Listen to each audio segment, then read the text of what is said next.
10th के mathematics में chapter हो गया a pair of linear equations into variables. प्रश्नावली 3.5 का ये चौथा हिसाब जो है, इसमें 4-5 हिसाब है और टोटल 5 नंबरिया है, 5 नंबर का पूछता है। तो पहला हिसाब है, एक छात्रावास के मासिक व्यय का 1/2 नियत है। यानी छात्रावास का अर्थ हुआ हॉस्टल, है ना। तो कोई हॉस्टल है तो हॉस्टल में रहोगे तो तुम लोग को जैसे मान लो खाना का चार्ज लगता है, मेस होता है, और हॉस्टल में जो रूम रहता है उसका किराया बहुत कम रहता है। जनरल मार्केट में मान लो 2000 रुपये रूम है, 2 सीट का 1000 रुपये सीट हुआ ना, तो हॉस्टल मिलेगा 50 रुपये सीट। और इसके बाद ये बतलाओ, कहीं शहर में रहोगे रेंट पर किराया लेकर के, तो मकान मालिक का कहना है हम 2000 रुपये महीना लेंगे एक रूम का। तो तू 2000 रुपये महीना जो लेगा तो तू 2 दिन रहो या 30 दिन रहो या 15 दिन रहो, रेंट फिक्स है ना। ऐसा होता है जी। कोई विद्यार्थी मान लो टाउन में पढ़ रहा है तो रूम लिया है, तो रूम का किराया घर पर रहे या रूम में रहे, 2 दिन रूम में रहे बाकी 28 दिन घर पर रहे, किराया इसको 30 दिन का लगेगा। फिर वही विद्यार्थी रूम लेकर के रह रहा है और मेस में खा रहा है, मेस वाला 3000 रुपये महीना ले रहा है, यानी 100 रुपये रोज़, 2 टाइम भोजन देता है। मान लो कोई 10 दिन मेस में भोजन किया तो यहाँ पर भोजन का खर्च 10 दिन का देगा, ऐसा होता है। लेकिन मकान मालिक को किराया 30 दिन का देना ही होगा, चाहे जितना ही दिन रहे। तो इसको हम लोग किस रूप में बोल सकते हैं?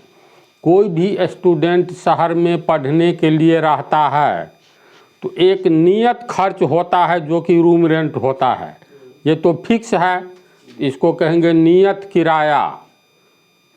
जो 30 दिन का महीना होता है, मान करके चलो 30 दिन में 3 दिन रहो या 30 दिन रहो, रूम का रेंट देना ही पड़ेगा, ये फिक्स है। लेकिन मेस में जो खा रहा है जितना ही दिन खाएगा उतना ही दिन का पैसा लगेगा, ऐसा होता है ना। तो इसमें यही बात है, एक छात्रावास यानी हॉस्टल, एक छात्रावास के मासिक व्यय का मतलब महीना में कितना खर्च हुआ, व्यय का मतलब खर्च होता है। तो एक छात्रावास के मासिक व्यय का 1/2 नियत है, यानी फिक्स है, तथा शेष इस पर निर्भर करता है कि छात्र ने कितने दिन भोजन लिया है। तो पहले यहाँ तक अच्छी तरह समझ लो। तो छात्रावास के मासिक व्यय का 1/2 नियत है, इसका अर्थ हुआ छात्रावास में रह रहा है तो हॉस्टल के रूम का किराया फिक्स है, ये हो गया तुमको 1/2 नियत है। तो 2 तरह का खर्च, एक रूम रेंट, दूसरा भोजन का खर्च। तो छात्रावास के मासिक व्यय का 1/2 नियत है, तथा शेष इस पर निर्भर करता है कि छात्र ने कितने दिन भोजन लिया है। बोलो समझा? हॉस्टल में रह रहा है, 20 दिन रहा एक महीना में, तो हॉस्टल के रूम का रेंट फिक्स है, नियत है, यानी मासिक खर्च जो होगा उसका हॉस्टल में 2 तरह का, एक भोजन में एक रेंट में। तो मासिक व्यय का 1/2 नियत है, यानी रेंट हुआ, ये फिक्स है, तथा शेष इस पर निर्भर करता है कि छात्र ने कितने दिन भोजन लिया है, जितना ही दिन खाएगा उतना ही दिन का पैसा देगा। तो ये यहाँ तक की बात रही। जब एक विद्यार्थी ए को जो 20 दिन भोजन करता है, 1000 रुपया छात्रावास के व्यय के लिए अदा करने पड़ते हैं। ए नाम का कोई विद्यार्थी है, 20 दिन ही भोजन किया, जो 20 दिन भोजन करता है तो 1000 रुपये छात्रावास के व्यय के लिए अदा करने पड़ते हैं।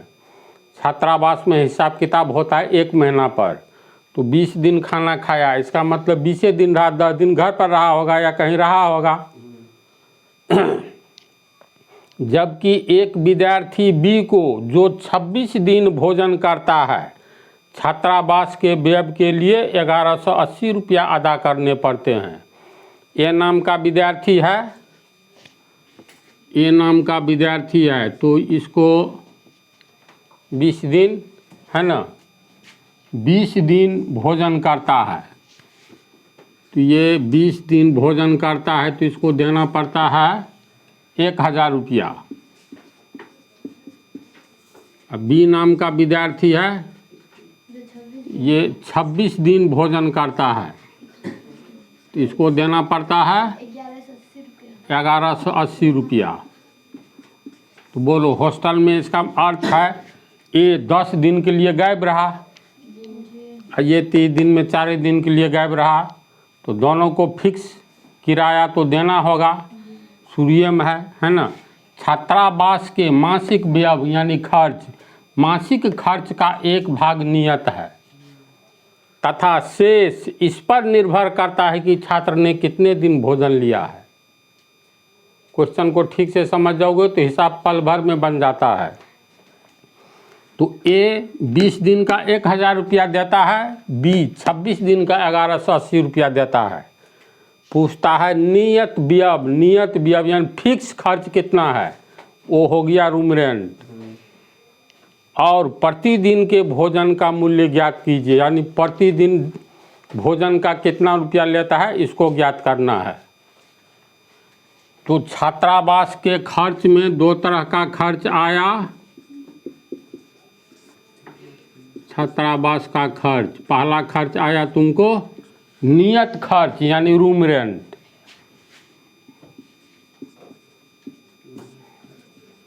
जितना दिन रहेगा उतना दिन भोजन का देगा, तो ये तो फिक्स है, जितना रेंट है उतना लगेगा ही, लेकिन जितना ही दिन भोजन करेगा उतना ही दिन का पैसा लगेगा।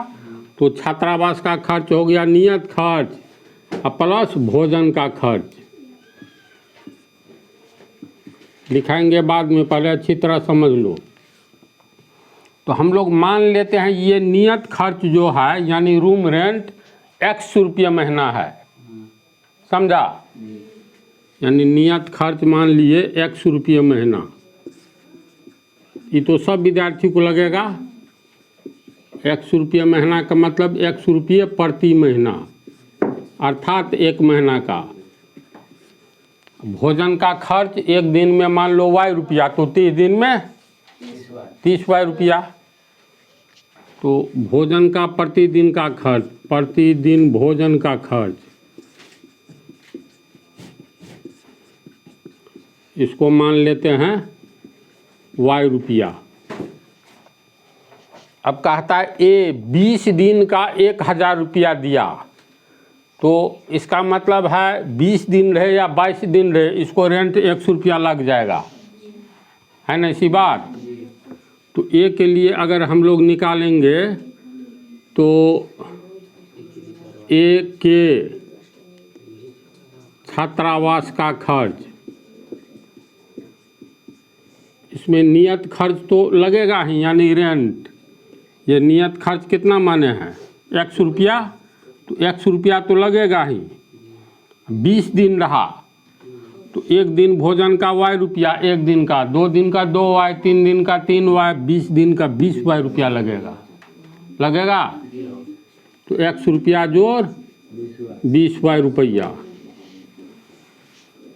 बी के छात्रावास का खर्च, रेंट तो उसको भी 100 रुपया लग जाएगा, तो 100 रुपया ये हुआ। भोजन का कितना दिया, नियत खर्च और भोजन दोनों का 1180 दिया। ए 20 दिन रहा तो नियत खर्च तो 100 रुपया लगभग करेगा रेंट, अब 20 दिन भोजन का लगेगा तो इसको 1000 रुपया देना पड़ा। तो बी के छात्रावास का खर्च 100 रुपया तो नियत खर्च लगेगा, और प्लस भोजन का खर्च कितना दिन का, 26 दिन का।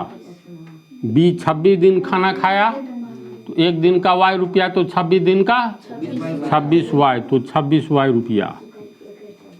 इतनी बात को समझा। तो ए को देना पड़ता है 100 रुपया जोड़ 20Y रुपया, ये कितना के बराबर है, 1000 रुपया देना पड़ा, यानी ये 1000 रुपया के बराबर है। और बी को 26 दिन का 1180 रुपया देना पड़ता है, जिसमें दोनों तरह का खर्च है, नियत खर्च और भोजन का खर्च।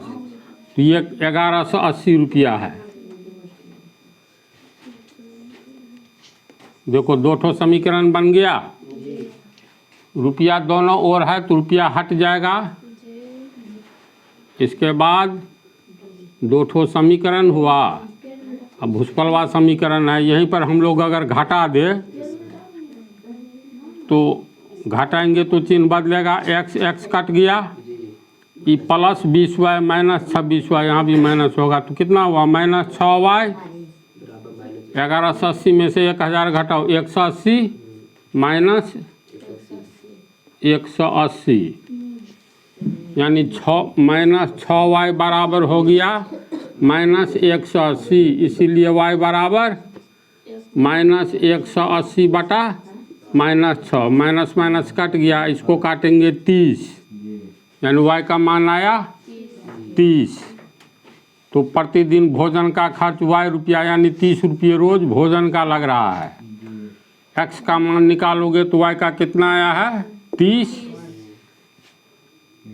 तो इसमें मान रखेंगे y का 30, तो 26 गुने 30, x जोड़ 26, ये हो गया 780।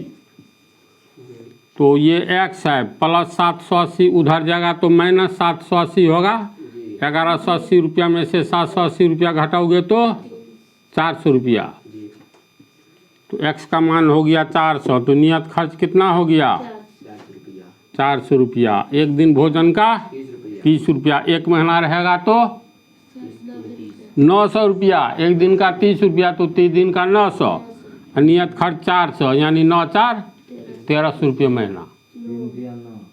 तो इसको समझ गया, भाषा में लिखते हैं, और जो प्रॉब्लम मतलब जिसको जो समझने में दिक्कत है वो समझा देते हैं। देखो 5 नंबर यह है, जैसे हम लिखें ऐसे ही लिखना है। माना कि छात्रावास के मासिक व्यय का नियत भाग x रुपया तथा प्रतिदिन भोजन का व्यय y रुपया।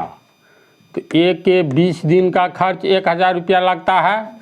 तो ए के 20 दिन के खर्च में दो तरह का खर्च है, एक नियत खर्च, दूसरा 20 दिन के भोजन का खर्च। दोनों के लिए 1000 रुपया देना पड़ा। तो नियत खर्च 1 रुपया प्लस एक दिन का y रुपया, तो 20 दिन का 20y रुपया, तो 100 रुपया जोड़ 20y रुपया बराबर 1000 होगा। ये इसको हल करेंगे तो अंत में आएगा x बराबर 1000 माइनस 20y, समीकरण 1। पुनः प्रश्न से b को 26 दिन का कितना 1180 रुपया देना पड़ा। तो इस 26 दिन में एक खर्च हो गया नियत खर्च, दूसरा 26 दिन भोजन करेगा उसका खर्च, दोनों का योग 1180 रुपया देना पड़ा। नियत खर्च 100 रुपया, 26 दिन का 26y रुपया, दोनों को जोड़ करके 1180 रुपया। इक्वेशन आएगा x बराबर इतना। तो समीकरण 1 में x का मान है, 2 में x का मान है, दोनों को बराबर कर देंगे। तो इसके बाद समीकरण को हल करने पर y का मान आएगा 30। समीकरण 1 में y का मान रखेंगे तो अंत में x का मान निकलेगा 400। तो नियत खर्च 100 रुपया माने, यानी रूम रेंट हो गया 400 रुपया महीना। अब प्रतिदिन का भोजन खर्च y रुपया माने तो y का मान 30 निकला, तो 30 रुपये रोज भोजन का खर्च। सब समझा इसको? इस हिसाब को इस पार्ट में सिंगल यही हिसाब रहने दो, अगले वाला पार्ट में अगला हिसाब।